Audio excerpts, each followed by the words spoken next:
Welcome back to our podcast, Constructive Conversations. I'm Meghna Gummi, CEO of Ark Group. In this podcast, we deep dive into topics related to the infrastructure, construction, and real estate industry.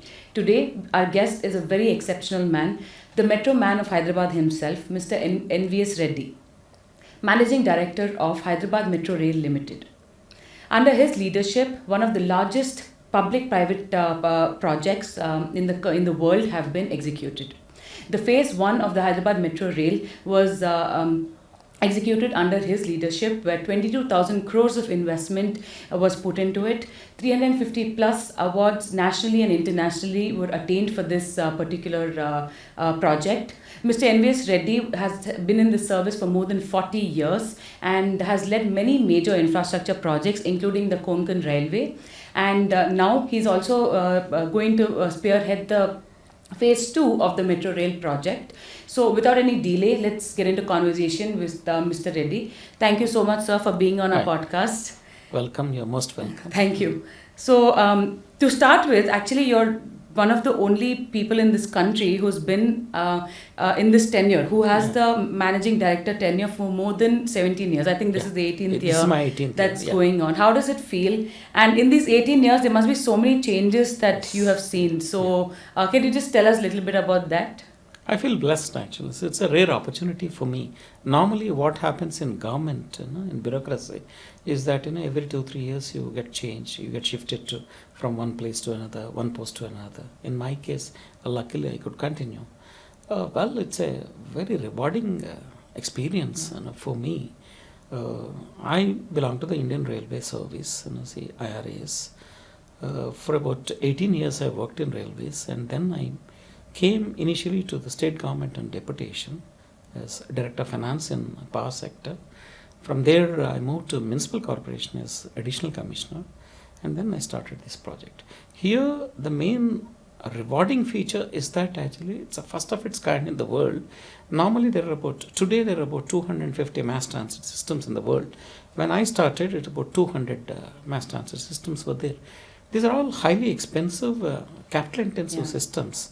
So these are normally built as government projects, that is with taxpayers' money. But I wanted to do it differently because I wanted to basically tap, number one, the financial resources of the private sector. More than the financial resources, it's the private sector flexibility, private sector marketing abilities, etc. So to do this, I did not have any documents. So I needed documents creation. So with a lot of my seniors who retired in very high positions in railways, elsewhere, etc., I assembled them. First I had to brainwash them. I said, I had to de-school them practically. I said, whatever, you were all great engineers, you spent a lifetime in railways, you were great, but the world has gone far, far ahead of us, number one. Number two, you're all used to spending government money, whereas here, you have to make this project financially viable. So you require a business orientation. So we did all that. So we created the documents. Plus policy intervention was required because there was no policy framework for a PPP project in this country. Or for that matter, anywhere in the world. So I worked with a brilliant person called Mr. Gajendra Haldia, who was one of the troika of reforms in this country. Okay, he and I prepared the concession agreement, the legal document for that. Okay, then we got some policy changes made by the government of India, and similarly in the state government also we enacted a new legislature.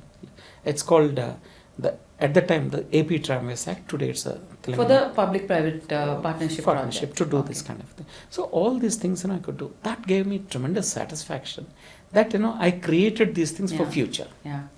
So you've been in the transport industry for like 40 plus years. So how do you think that in Hyderabad or in India, the transport has changed in 40 years, and what are we looking at for the future? Well, there is a tremendous change in this thing. So far as the road sector is concerned, massive changes have taken place. In fact, early in my career, when I was going abroad, I used to feel, why we don't have the kind of roads which many of the countries which got freedom much later than us, okay, they've got look at Singapore, look at Malaysia, look at Thailand, etc. So they have, there was a tremendous change, and their seaports, their airports, etc. But once our economy got opened up by the great visionary leader, our late Mr. P.V. Narasimha Rao, as Prime Minister, then things started changing. Yeah. So one immediate impact, what you could see is that actually our roads started improving. You have beautiful national highways today, on par with the rest of the world. Yeah. Okay, same is the case with airports. Same is the case with seaports. Yeah. Today, in fact, if they look at some of our airports and some of our roads, in fact, the so-called developed Western countries, in fact, they become jealous of us. Yeah. But unfortunately, the same kind of reforms have not taken place in my own department or my own ministry. That's the railways. Okay. So far as metro is concerned, nobody, as I mentioned, nobody has done it in the world itself, because these are damn expensive, capital intensive projects, and they're not financially viable, and they're not that easy. So that's the attempt we made. So that's a change that has taken place in this, but still a lot more change will have to be achieved in this country, and it will happen definitely. Rail sector is very, very important in terms of energy efficiency. Rail is 5 times energy efficient when compared to road. In terms of spatial efficiency, in an urban environment, it's typically mentioned in traffic and transportation engineering that one rail line is equal to 7 bus lanes or 24 car lanes. No city in the world can afford 24 car lanes. That means you'll only have roads and nothing else. And the so-called freeways of America failed, and any amount of roads you build, they all get jam-packed with cars. That's what has happened. So those changes will have to take place. Now I'm glad that actually the present government, slowly rail sector is also slowly reforming, and slowly we are putting in that money that's required in infrastructure building in this country. So was it difficult for you to convince the government or like your colleagues into doing a public-private partnership? Or I know that it's not many people do it, and this is one of the largest projects in the world, being a PPP project. So what were the kind of challenges that you faced to kickstart this project? Yeah, it was luckily at that time. By then, Dr. Manmohan Singh became the Prime Minister of the country. He was the one who was strongly advocating PPPs in infrastructure projects. So he said at the time, the assessment was that actually India needed $1 trillion for infrastructure development, and 50% will have to come from the private sector through PPP. So the Planning Commission at the time was very encouraging, very supportive. Okay, Dr. Montek Singh Ahluwalia was the deputy chairman. By then he became deputy chairman of Planning Commission. He was fully supporting me. Here, luckily, I had Dr. Y.S. Rajshekhar Reddy, a visionary, as the Chief Minister of the then United Andhra Pradesh. He fully encouraged me. With the encouragement of these top leaders, we could go ahead, so I could do whatever I wanted. Though I faced lots of challenges, it's not that simple. Because, see, India was still, even today it's in socialist mindset. Still the legacy is lingering. Okay, at that time it was much more. Okay. So every day I used to be attacked, which I will discuss when I'm discussing about the challenges of the project which I faced. So, like, this project started like almost 15 to 17 years ago. So, obviously, you've seen a lot of different government changes and different chief ministers and a lot of political changes that happened over the years. So, how did the government support in terms of policy, funding? Like, what kind of, was it challenging to see these kind of political changes, or was it smooth throughout? Well, it is challenging, no doubt about it. In fact, whenever I give lectures in IIMs, IITs or abroad, they ask me this question: sir, how do you manage regime changes? He's the 6th chief minister. I'm working with the present chief minister, Mr. Revanth Reddy. So whenever a chief minister changed, and the 17th or 18th chief secretary I'm working with, whenever a chief minister changed or chief secretary changed, initially, of course, now it's not there, that N.V.S. Reddy has to be sent back to railways, or N.V.S. Reddy has to be taken out of this post. And so those things are common. It will be there because within bureaucracy there will be jealousies, and elsewhere there will be pressures, pulls, and all those things are there. But luckily, every chief minister supported me. Because one thing I keep telling the younger officers of the IAS, IPS and central services, political bosses are smarter than bureaucratic. jobs. Bureaucrats, have limited vision, limited goal. Yeah. Whereas a politician has to survive. Dr. YSR used to famously tell us one thing. Look, you people got through the civil service exam, once for all, it's over. Whereas we have to face, we the politicians have to face every 5 years, it's like as if we're appearing for civil service exam, he used to tell. So people judge us. So people judge the political leaders, the chief minister, etc., those who are in power, okay, on the basis of what they have achieved or what they have given to the people. Okay, that is basically done by the bureaucrats. Yeah. So that's how every chief minister, okay, or any person who is worth his salt would judge any bureaucrat what exactly he is delivering, he or she is delivering.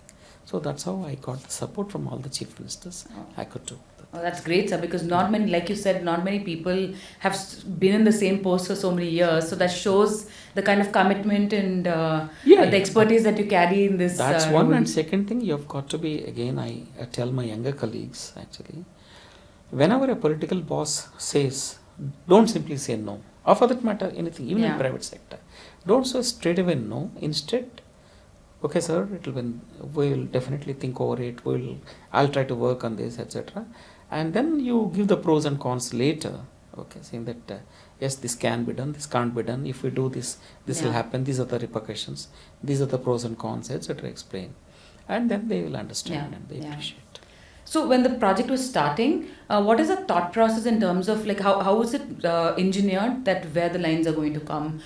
Definitely, I'm sure because of density, but could you tell us a little more detail saying how the phase 1 was formulated and now how phase 2 is going to be formulated?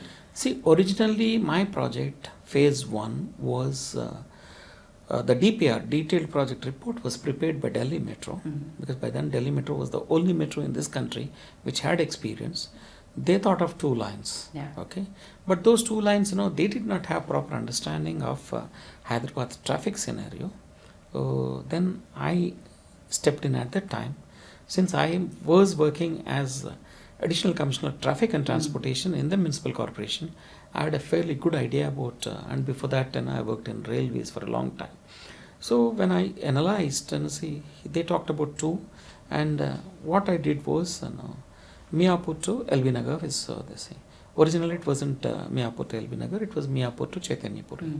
I said LV Nagar is the natural destination, okay, a lot of development is taking place, so that's how I extended.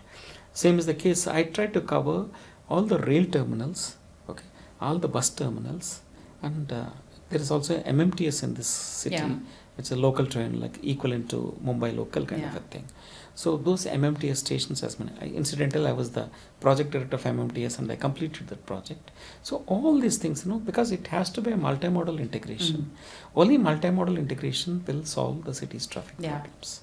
So the phase 2 that we're talking about, we'll talk again in detail about that, but just touching base on phase 1. So what were the kind of challenges that you faced though? Like it took a while to execute all of it. Yes. And did you see any backlash from the public also when this was being executed? In fact, it's like this, see, whenever a project of this magnitude has to be executed in the heart of the city, okay, obviously roads of Hyderabad are not like roads of Delhi, they're narrower, so we needed road widening to be done.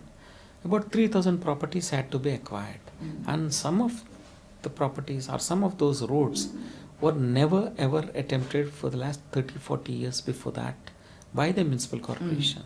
So that was a major challenge for me. So my chaps used to be, though we followed the Land Acquisition Act, proper enactment was there, and then would give proper notices, all these things, good compensation would be paid. But see, there were some vested interests, obviously there would be there, and they instigated many of these landowners. So there used to be, and then as a part of my project, Hyderabad, as you're aware, it's a communally sensitive city because of certain politics and certain things, see, long time, and in terms of population also, Hindus and Muslims, both are, strong communities here, okay, and then overnight temples churches, dargahs, Yeah. etc. crop up, that's another thing.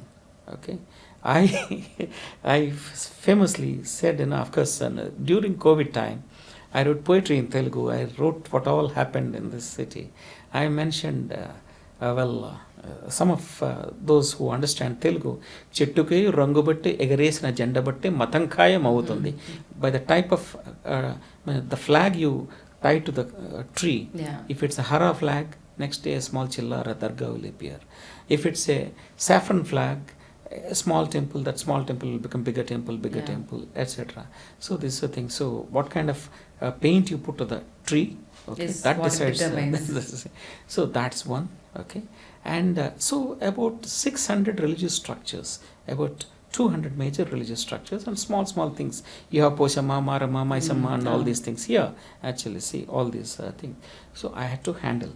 Not a single religious structure I touched, or Wow. but I try to give engineering solutions. But unfortunately, they would every second day my effigy used to be burnt. Okay, in some part of the city or the other is anti-Muslim, anti-Hindu, anti-Christian, all sorts of things. Actually, see that he is destroying all the temples of the city. It's not. Before ISKCON temple, 3 times my effigy was burnt. I used to tell them, look, I'll give you a solution. Please understand. Without knowing anything, somebody who is totally unconnected, who has no idea about Hyderabad city, sitting somewhere in Delhi, one Hindu leader would make a statement. Somebody sitting in Haridwar, he would make a statement. Yeah. Somebody sitting in Vizag, he would make a statement, as if I was destroying a ISKCON temple. I said, no, that's not the case. The same guy came and signed on the dotted line after 2-3 years. Okay. Anyway, so like that, we solved all those things. Same is the case with Metukuda Church. Okay, at the time, Mrs. Sonia Gandhi was all powerful. She was chairperson of UPA. Okay, they represented saying that this NVS Reddy is ruining one of the oldest churches of South India, and he has to be shifted, kind of a thing, etc. Anyway, so all these things we had to face, and 370 court cases we faced. Wow. And 370 court cases. Unfortunately, my chaps are all engineers. They are used to simply saying, say half a page. Mathematical formulae they are used to, whereas lawyers are exact opposite. They write pages and pages and pages, hundreds of pages each thing. Personally, I had to dictate the replies to all those things. 10 years, you will not believe, not a single day I have taken off, whether it is Saturday, Sunday, festival day, all the time. Either I used to be on the road, where there are 2,600 peers. We call in engineering language piers, it's pillars. Okay, 2,600 pillars. I can write a chapter about each pillar, how I resolve that issue there.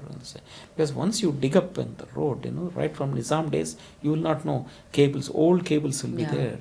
Okay, water lines will be there, sewer lines will be there, and you can't stop even for half an hour. You have to solve all sorts of things. So my famous at the time, it's called N.V.S. Reddy's famous Padayatras. See, every day I used to walk for 10 kilometers. I used to say that, look, engineering can't be done sitting in AC rooms. You have to come with me. I'll tell you the practical solution for this kind of thing. So either I used to be on the roads addressing all these issues, or then go to office and give dictations, do all these things, etc. So it's a major challenge. Like that same is the case, 5,000 trees were to be cut as a part of my project. You know how sensitive it is. Yeah. Some newspapers would highlight it such as if green butchery, they used to say, this kind of very fancy titles, etc. I said, no, my intention is not that actually. Say, in fact, this is an environmentally friendly project, number one. Number two, I said, I threw an open challenge, because we had to get forest committee permission. For every tree you cut, you're supposed to plant 3 saplings. I said, why 3? I'll plant 30, I'll plant 300, I'll plant 3,000, whatever is the thing. That one, I threw an open challenge. I said, out of the 5,000 trees, any tree that can be translocated, that means physically from place A, you shift it to place B by doing some of this, transplant it, etc. That translocation I would do. So 2,500 trees we translocated with 90% survival rate. And every year, 100,000 initially, first year 1 lakh, second year another lakh, etc. So far, 1.5 million, 15 lakh saplings we have planted in Hyderabad city. Everywhere you see is basically our HMRL ones. and with 80% survival rate. No, that's a very good survival rate. So like this, see, we have demonstrated to the people, then the people started accepting. Yeah. Yes, this guy means business. Okay, this guy sticks to his word. So that's how the confidence we built up, and we were able to. People were always supporting. Yeah. Again, the majority are silent majority, but the little minority, they're vociferous guys, and they make all the noise in the media, etc., and they get attention. So it needs a lot of, again, you need communication skills, etc., etc. I tell them, actually, these are not engineering processes. People ask me, they ask me at several places, so what are your challenges? I tell, my challenges, if you really ask me, it's more than engineering, it's a social and religious challenges. While 35% of my challenges are engineering challenges, 65% are non-engineering challenges. And see, how you handle them is a basic thing. Again, I tell them, no Harvard, no MIT can teach you. You have to have your own indigenous solution for this. And on the spot, you have to take decision. That decision, a split-second decision, if it goes wrong a bit, it will have tremendous repercussions. For example, the dargah which we were handling in Kukatpalli, okay, it's with military precision we have done. We convinced, it took any religious structure you handle, it take 1 to 1.5 years of patient negotiations and lots of things. Nobody should know that you are handling that religious structure. There are some commercial interests behind every religious structure. You have to handle that. You have to give solution. And overnight we shifted the boundary wall, because that was very narrow road. So-called national highway was very narrow. It's like a gully, actually. We widened it. Next day, a very famous minority leader, he said, "Sir, aap bach gaye. You're lucky." Okay. Otherwise, I would have made it another Babri Masjid issue here. Wow.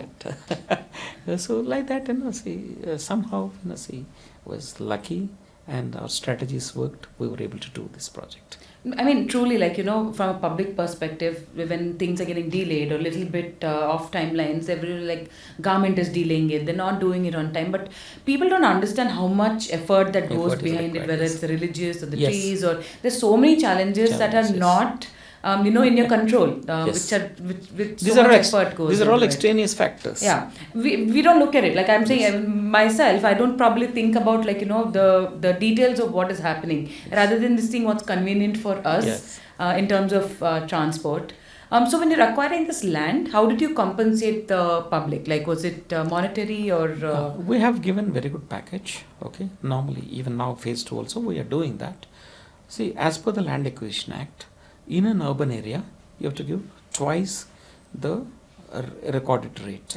Okay, whatever that SRO, that sub-registrar's office record is there, twice that amount you have to give. So we give that. Plus, there are lots of other components to it.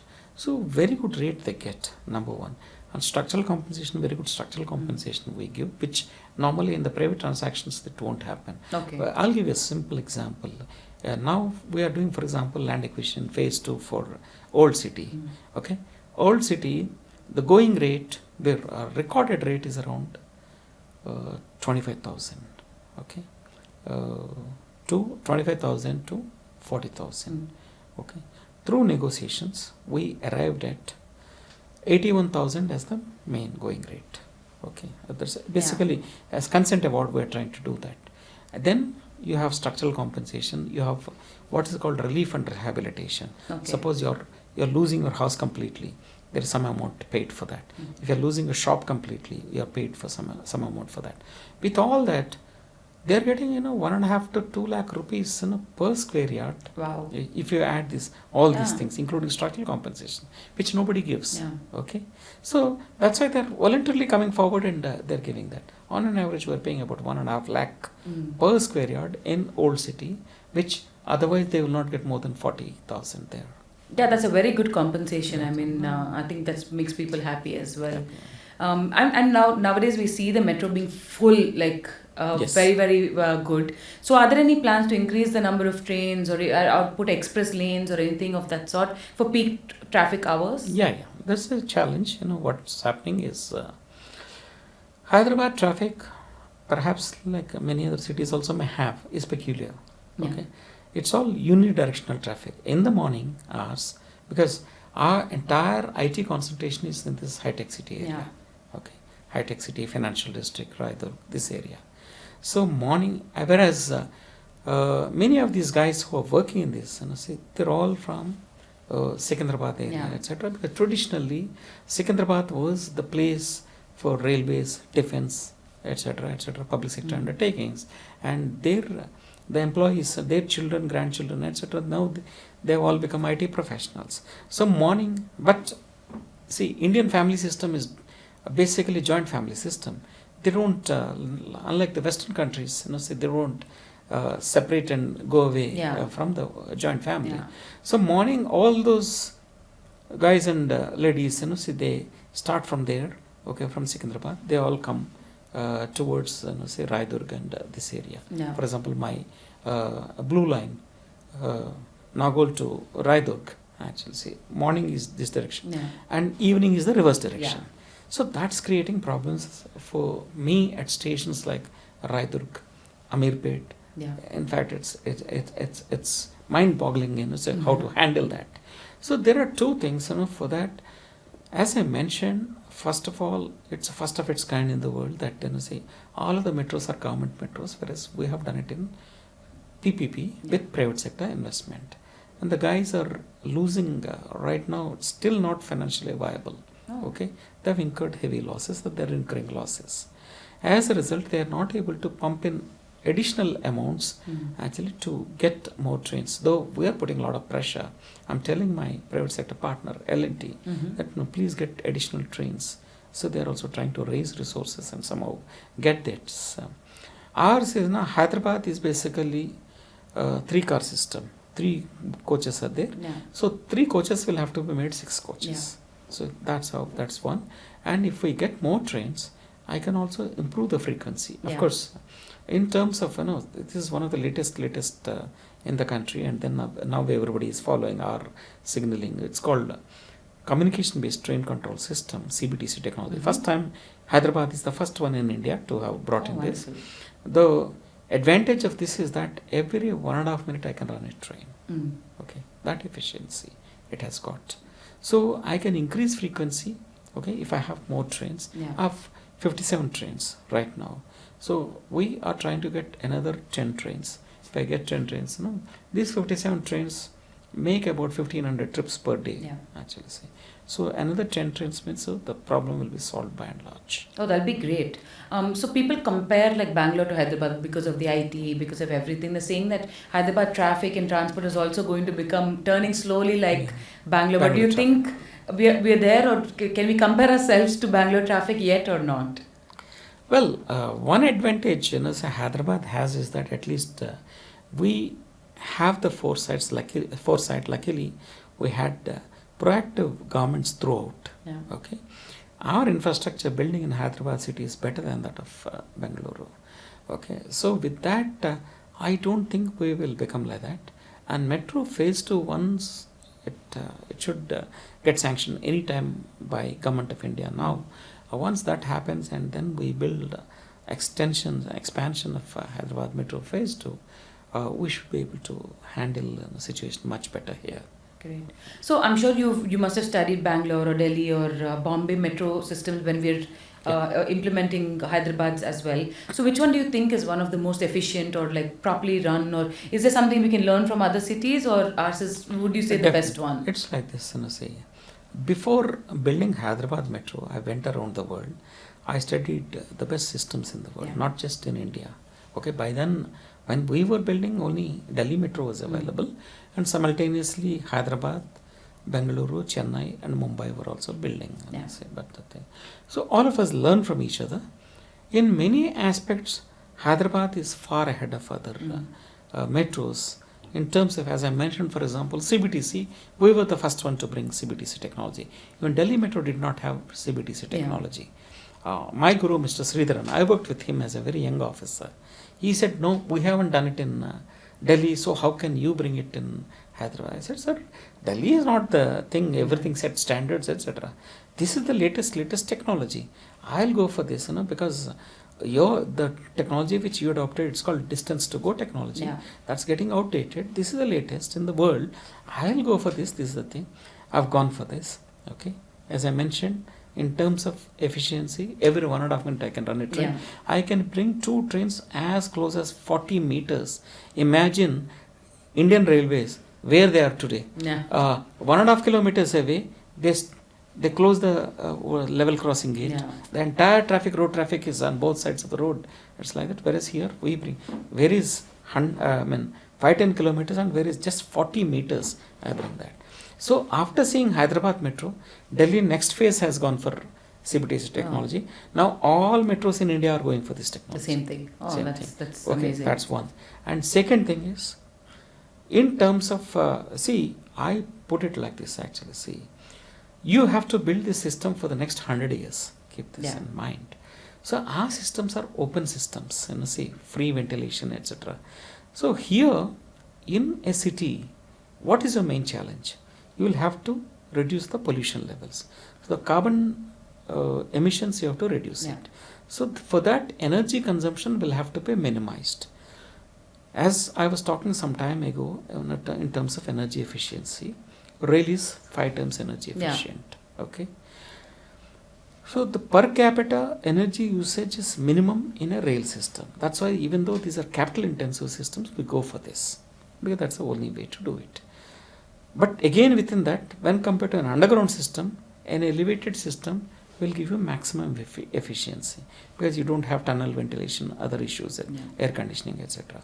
And my stations are designed and built as open stations with no air conditioning at all. Again, I have reduced the thing. And in terms of even braking by applying brakes, we regenerate energy, but 35% regeneration. And again, we feed it back to the grid. Again, we make use of that. Okay. So like this, there are many things. In terms of the design of Hyderabad Metro, it is far, far superior to any other metro. Okay. There are always pluses and minuses. Every metro, of course, when compared to metros in the Western countries, of course, US hardly has any metros, etc. We Indian metros are latest. Okay, we are on par with Southeast Asia, like Singapore, Hong Kong, this kind of cities, Tokyo, etc. These are the things, etc. And among Indian metros, Hyderabad is a shade better, definitely much better than, not that it's my system, we are better than other metros. So since we're talking about energy efficiency, do you think that there's a vision for our metro where we're going to go 100% electrical, or try to do as less as carbon footprint, or any sort of towards sustainable, 100% sustainability in the future? Yes, we are already 100% electric. That's number one. As I mentioned, after that, again, even that energy consumption, even for an electric, this is a complete electric system, how do you reduce further energy consumption? Okay. So that's what I said, open stations, that's the thing. And then regenerative braking. Of course, all metros are doing this, etc. So with all this, again, solar we are tapping, green energy we are doing. So with all that, we are a very, very energy efficient metro. That's wonderful. So because I come from the real estate background, I should ask this question. So how do you think a metro line and real estate are interconnected to each other, or how important an infrastructure is to the real estate industry? This is the right question you have asked. In fact, I tell my colleagues, there is a symbiotic relationship between ridership of a metro and the real estate. Okay, it's a positive relationship. See, in fact, as I mentioned, metros are not financially sustainable or viable projects. To improve the financial sustainability of a metro, you require real estate. Okay, to improve the real estate value, you require a metro. Okay, so this is the relationship I try to establish. In terms of our own thing, for example, you would have seen Hyderabad Metro was originally designed by Delhi Metro The DPRs were prepared as government metro. I converted that DPR from a government metro to a PPP project. Delhi Metro, when it was preparing Hyderabad Metro DPR, they said 269 acres of land is required for depots and stations. I said the same 269 acres, not an extra acre I'll give. The same 269 acres through engineering innovation, engineering design. This is where the PPP concept comes in actually. See, if it's a government thing, you just, railways, again, I have to talk about my own parent ministry. As Indian society suffers from caste system, Indian Railways suffers from departmental system. You have civil engineering, you have mechanical engineering, you have signaling engineering, you have operations, you have accounts, you have a kind of a thing, etc. Everybody is an empire. Okay, they would like to have their own empires, etc. Whereas here in Hyderabad Metro, what we have done away with this departmental system. All are together. Okay, we have done even in our staffing pattern. We have beaten Hong Kong and Singapore. See, the lowest employee ratio per kilometer is achieved by Hyderabad Metro. Oh. Okay, much lower than even Hong Kong and Singapore, which are considered to be very, very efficient system. That's amazing. So in terms of operational efficiency, we are very efficient. But unfortunately, since ours is a PPP metro when compared to other metros, whereas other metros in the country, they have got JICA and other loans hardly 1% interest rate. Yeah. Here my people, my private sector partner L&T borrowed at initially 10% interest rate. Then of course we did debt swapping and all. But even today 8.5% we're paying. Our debt burden is very high, interest burden is very high. That's how it's incurring losses. Otherwise, in terms of operational efficiency, we're highly efficient and it's profitable. Yeah. O&M, it's profitable. So you think wherever metro line goes, real estate will flourish around Yes, that area? definitely. Yeah.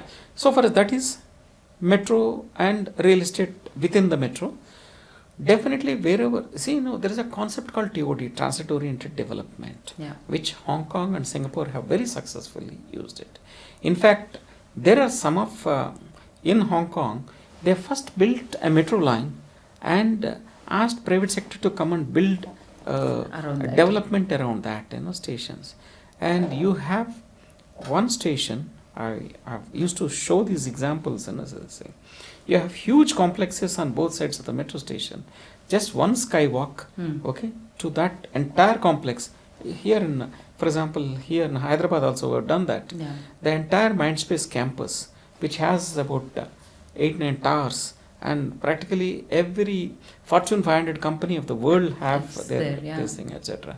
And we have connected with just one skywalk. All of them are now connected and it's become so easy. They're like this, so there is tremendous opportunity.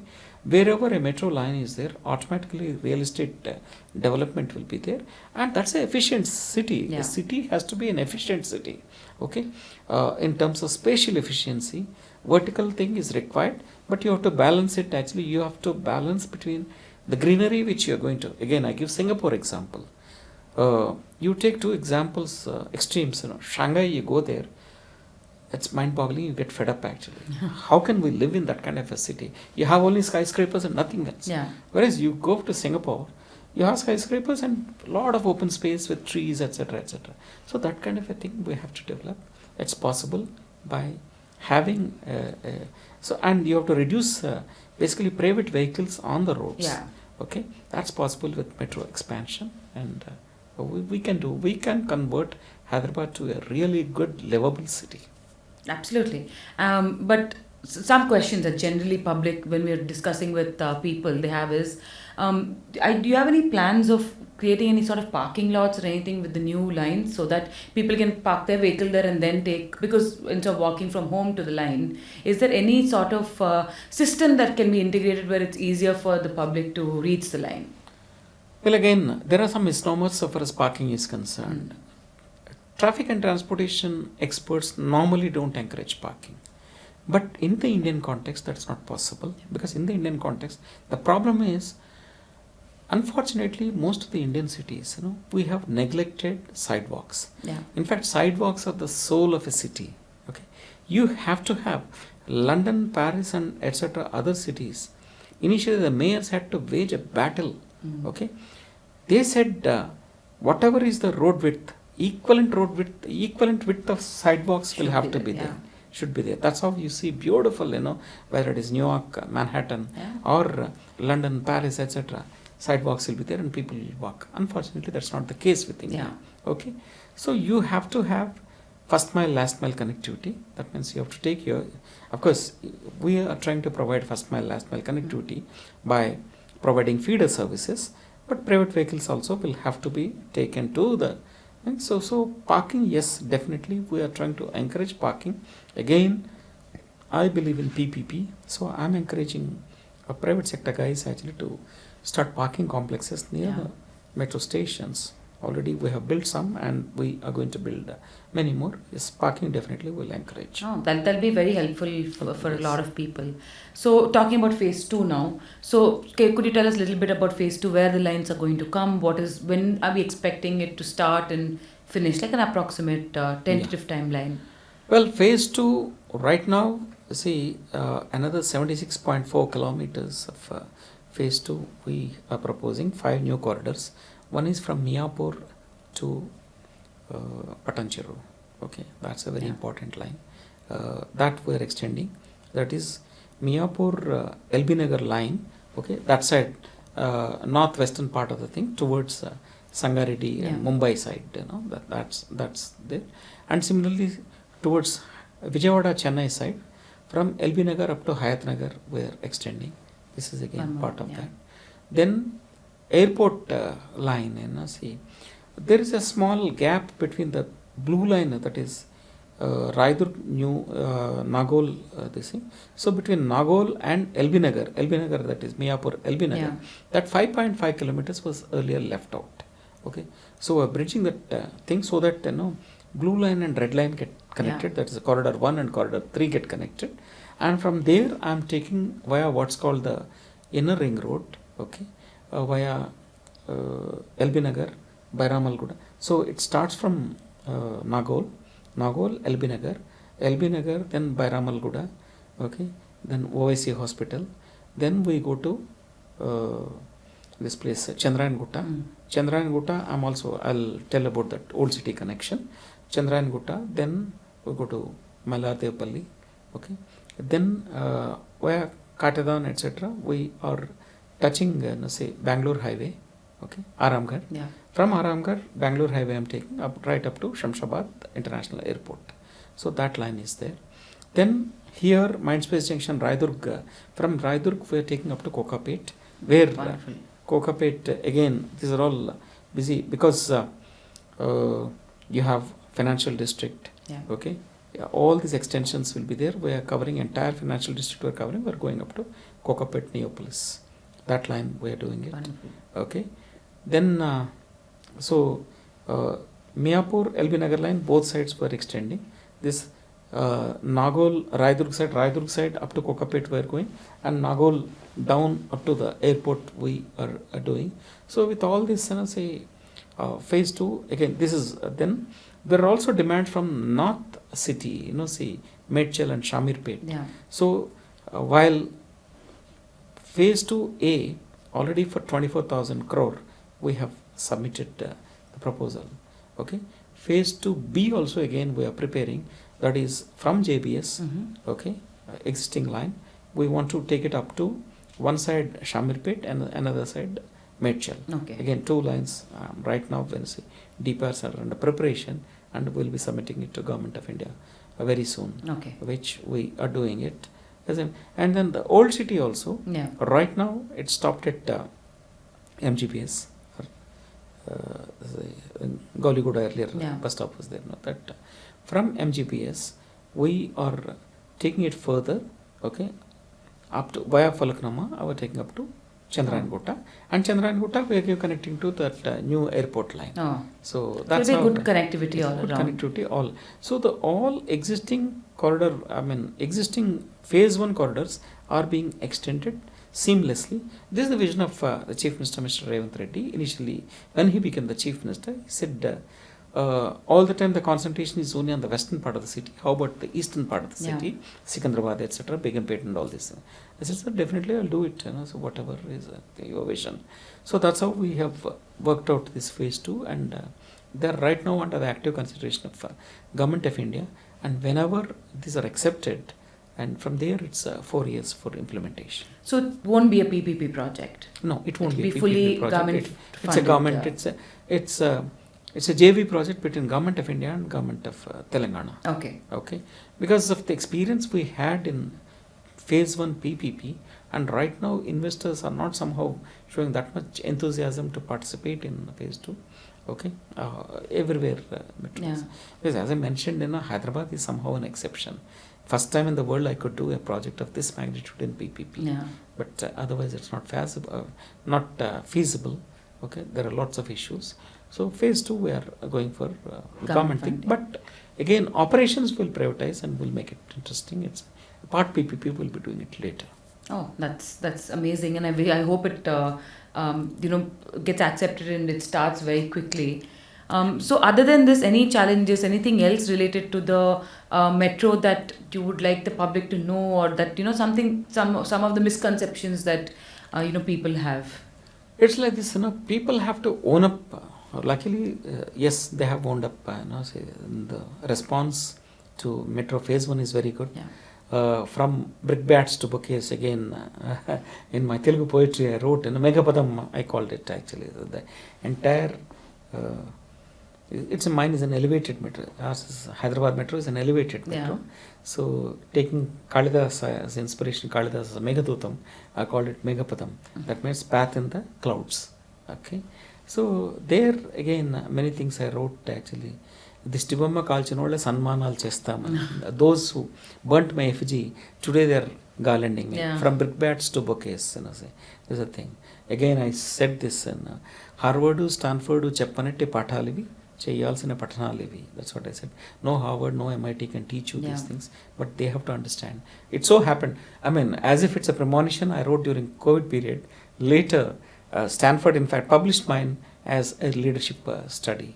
Actually, it's a Amazing. unique honor we got. So that an Indian leader is acknowledged, and they said how complicated. When I give this presentation or lecture abroad, they can't believe that these kind of problems we face in India. That's why they say that, my God, that's how you Indian leaders become so smart and and all over the world. You see any Fortune 500 company, it's many things are being basically headed by Indian CEOs. Yeah. Because we developed this capabilities, which is very, very rare for because in the developed West, what happens is, unless the site is clear, no engineer will enter. Whereas here we just jump into it and then try to solve the problems. Yeah. So it's amazing, sir, that you've been in so this for so long. the thing is, people will have to own up, which Yeah. they have owned up, and they have to realize that it's our city. Okay, cities all over the world are competing with each other. Yeah. Okay, every city wants to improve itself and better air quality. It's a BAQ movement all over the world. Better air quality you'll get if only you reduce the private vehicles, okay, especially road vehicles, and take to public transportation. See, public transportation shall not be seen as an infradig to travel. Okay, it's not that you go by.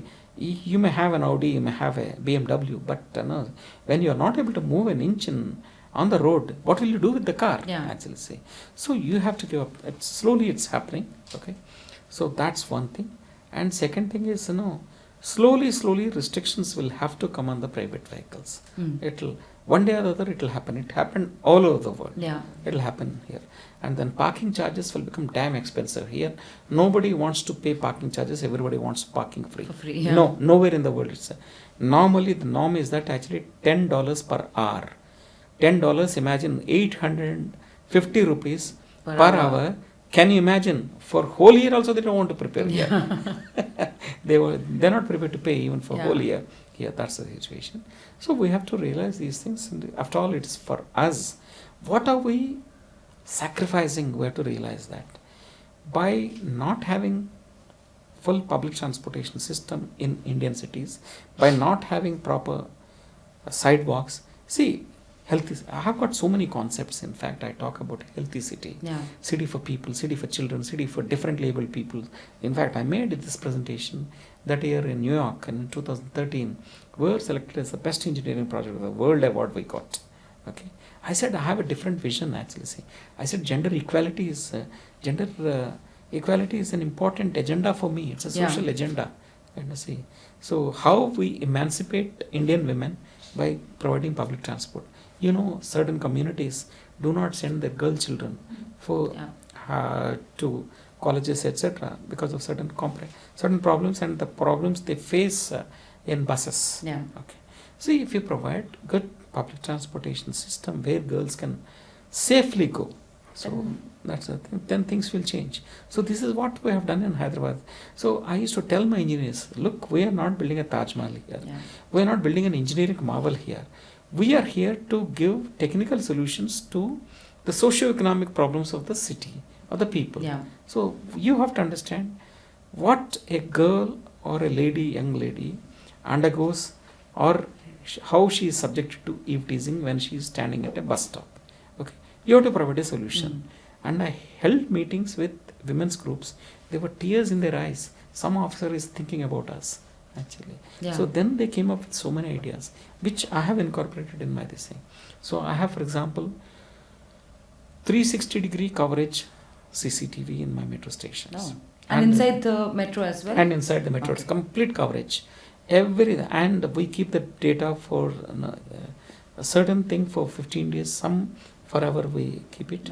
And we have some cops observing continuously, and anybody trying to misbehave with a girl, okay, or a lady, immediately my chaps will go and catch them. That's amazing, because safety is such a big part of public transport. And we get so many compliments, so many women's groups, they are so happy saying that, sir, we are now happily traveling in metro.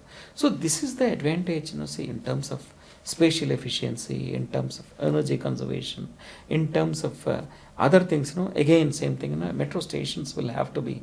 I said, for example, go and see at Mayapur station where we have kind of a thing. Public spaces is very important.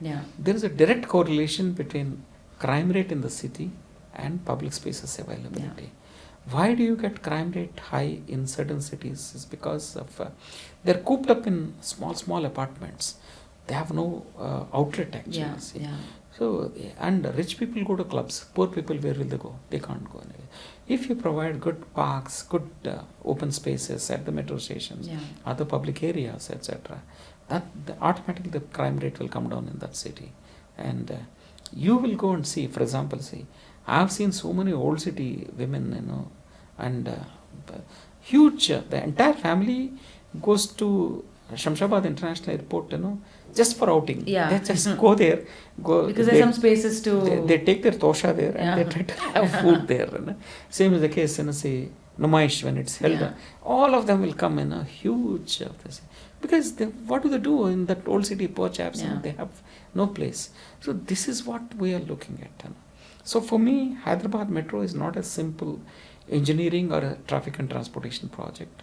It's a game changer for the city. Okay, it changes a lot of things. It's a city. That's how I started. In fact, when I was doing all this in the earlier municipal minister, Mr. KTR, used to tell municipal corporation and HMDA, look, NVS Reddy with his small team of officers, he is able to do at the metro stations. You people also should do it. And that's how we started building, at the metro stations. Initially we built the sidewalks, and slowly that's being extended now by HMDA and GHMC. To make it more... this is how cities will have to be, it will have to be healthy cities. People should walk. Okay. If you, from your bedroom, you want to go to wherever destinations only by car, means how is it possible? It's not possible. People should walk. It's only increasing the traffic problem and the pollution especially problem. For Indian women. Unfortunately, we are not able to provide that space, a safe space for Indian women to walk. That's important. It's extremely important, and I totally agree. And I think with awareness, with time, with this generation, next generation also, as we understand how important it is to use public transport or give back to the environment, hopefully we'll use metro a lot more. Yes. And I think by using only, it encourages the government also Yes. to give more lines More and to lines, add yes. more trains for us. So any advice, sir, for real estate developers or anyone who's building a building or a commercial property or anything, to keep in mind, what should we keep in mind when it comes to transport or traffic, or any advice that has to be Well, consideration in this see, industry? I'm very open about it. I keep mentioning any scheme that we have in mind or when we contemplate, I make the announcements in the media. Okay, so that's how so we have well in advance we indicated what are the lines which are likely to be Yeah. extended. Okay, so real estate people also can cooperate. In fact, real estate has always been my partner, though many people initially didn't appreciate that. Yeah. I said no, real estate plays a very important role. Actually, it generates so much of employment and income for the city Yeah. and for the country. Okay, so real estate can collaborate with us. We are open. Okay, any huge complex, if they want to build a skywalk from my metro station, we offer them the facility. We do that, and we have to work together, hand in hand. We have to work together. Our metro phase 2 expansion is there. See, ultimately the TOD is a transit-oriented development. Luckily, we have the policy framework in earlier itself in United Andhra Pradesh. We made that. Okay, so it's available for Hyderabad and other cities of Telangana. Yeah. So we encourage that. See, with that, let's build beautiful city, Yeah. livable city, and we should be proud of. One Absolutely. advantage is Hyderabad is a God-gifted city. Okay, very few. First of all, the state itself is it's a God's gift. I call it. Okay, very few states in the country or elsewhere in the world have their capital right in the center. Yeah. Hyderabad is right in the heart of Telangana, number one. Okay, Hyderabad has no geographical or geological barriers. Yeah. Okay, it's in terms of seismic things. It's an absolutely safe thing. You have no earthquake issues, etc. We're in a safe zone. Okay, you have no cyclones issue. Yeah. You have no extreme climates. Okay, so everything is positive, and you don't have geographical barriers. So normally any city has if suppose it's a seashore city, one side can't be developed, and Yeah. they say you are hedged. Okay, or some cities have say natural hills, etc. You don't have that barrier, or you don't have a river as a barrier. Yeah. So see, Hyderabad can keep on expanding, and it's a radial city, great advantage. Yeah. Okay, that's We can go expanding all, along, and geographically it's well positioned not only for the country, even for the world also. Yeah. What today Dubai has achieved, okay, because of its strategic location, Hyderabad can achieve, because as we're all aware, wealth is slowly, our development is slowly migrating from the western part to the eastern part of the world. Yeah. Okay, and Hyderabad is well placed to exploit that, so we can be a global hub. Okay, once you become a global hub, you have tremendous advantages. Yeah. Okay, so that advantage is there. That's how today all the GCCs, why are they coming to Hyderabad? Okay, or earlier how IT development came to Hyderabad. Yeah. You have good resources, and Hyderabad, the advantage is that it's a multilingual city, great advantage. Yeah. Okay, you go to some of the other southern cities, see people from North India find it difficult actually, yeah. language. Here Hyderabad, you We are have no pretty issue. diverse. Very Yeah. diverse. Practically every person speaks minimum 2 languages, Yeah. and educated people to speak Yeah. 3 languages here. So that advantage we have.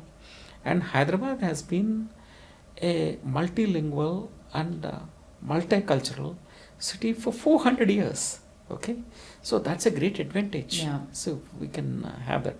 So again, that's why today GCCs, etc., they're coming to Hyderabad, especially because of all these advantages. Yeah. Let's make use of that advantage and make, say, my hunch is that Hyderabad is going to be one of the top 20 cities of the world. It has that potential, and we have to make use of that potential. You have to exploit that potential. Yeah, I agree. Totally agree.